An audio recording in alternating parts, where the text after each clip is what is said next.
The path of the peacemaker is not easy, but it is the one we walk, not out of comfort, but conviction, not for glory, but for remembrance.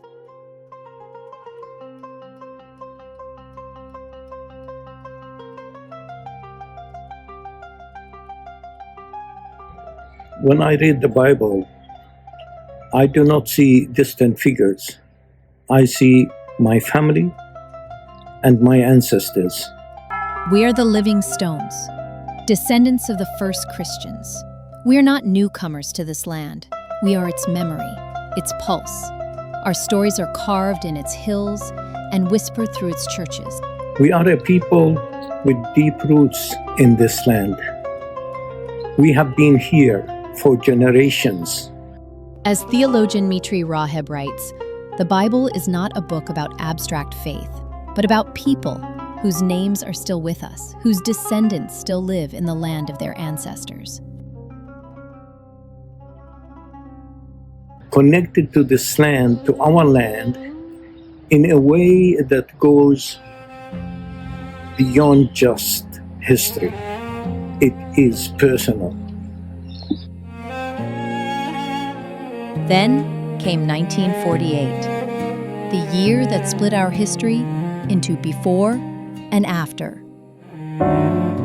Over 750,000 Palestinians were forced from their homes. Christian communities that had existed for nearly 2,000 years were scattered in a single year. I arrived in Australia in 1986. On my first day at school, when I said I'm from Palestine, the teacher pulled me aside and said, "Do not say it's Palestine. There's no such thing as Palestine." So we learned to hide. To survive, we fragmented ourselves. We became Lebanese Christians, Jordanian Christians, Syrian Christians, anything but Palestinian Christians. Our children grew up not knowing their full story.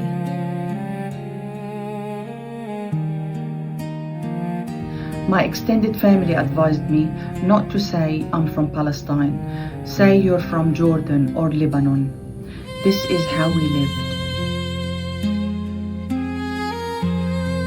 Palestinian Christians in Australia never lost their voice. We gathered in homes, celebrated our culture, supported each other through informal networks.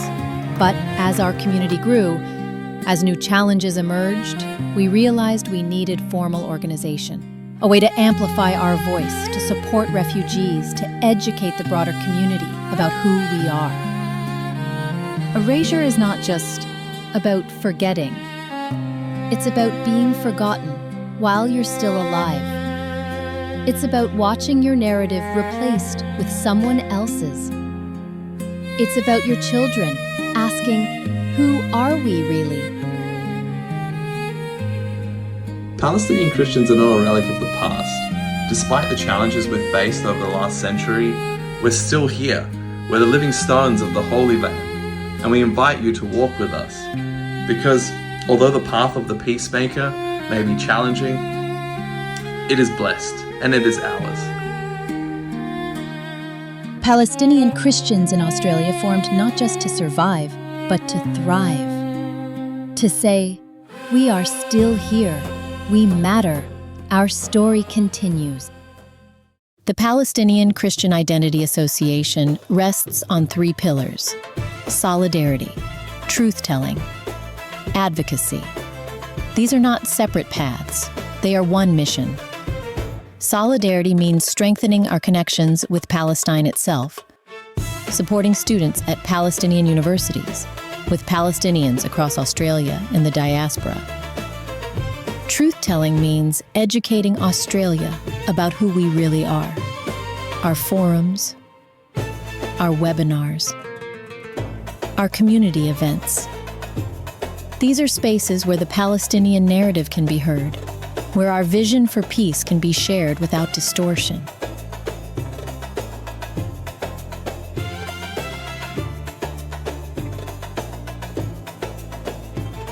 When we stitch a thawb or dance the dabke, we are telling our history with our bodies. We are saying, you could not erase us. And advocacy. amplifying Palestinian Christian voices to politicians, to church leaders, to institutions that matter. As theologian Naim Atik says, to speak of justice in the Holy Land is not political.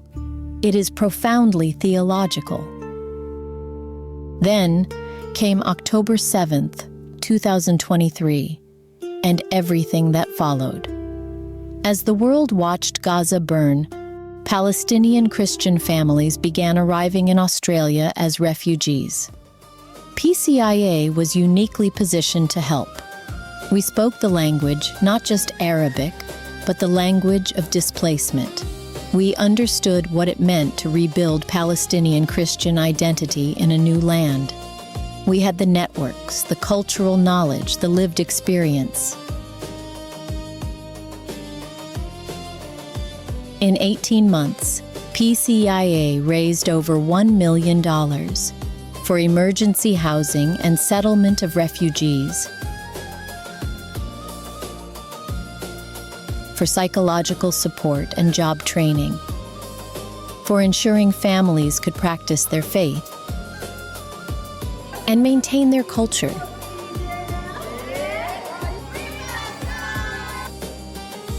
While building a new life.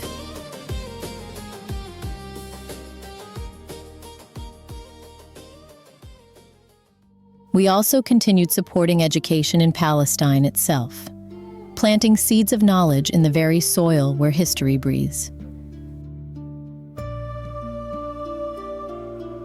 Through scholarships for students at Bethlehem University, Birzeit University, and Al-Najah University, and for the universities of Gaza before their halls fell silent under the weight of destruction. Each scholarship was more than financial aid. It was a candle lit against the darkness, a lifeline for dreams that refused to die. We aimed to keep hope alive for those who remained. We've built more than an organization. We've built a home away from home, a place where Palestinian Christians can be fully themselves. We've supported refugees, preserved traditions, funded education, and built a community that refuses to be erased. This is what resistance looks like. Not destruction, but creation. Not hatred, but love that will not be silenced. You are not just joining an organization. You are joining a movement, a family, a mission to keep memory alive. To be a member is to say, I see you. I hear your story, and I will help you carry it. Palestinian Christians are not history. We are still here, still creating, still believing, still building. And we invite you to walk with us, because the path of the peacemaker may not be easy, but it is blessed, and it is ours.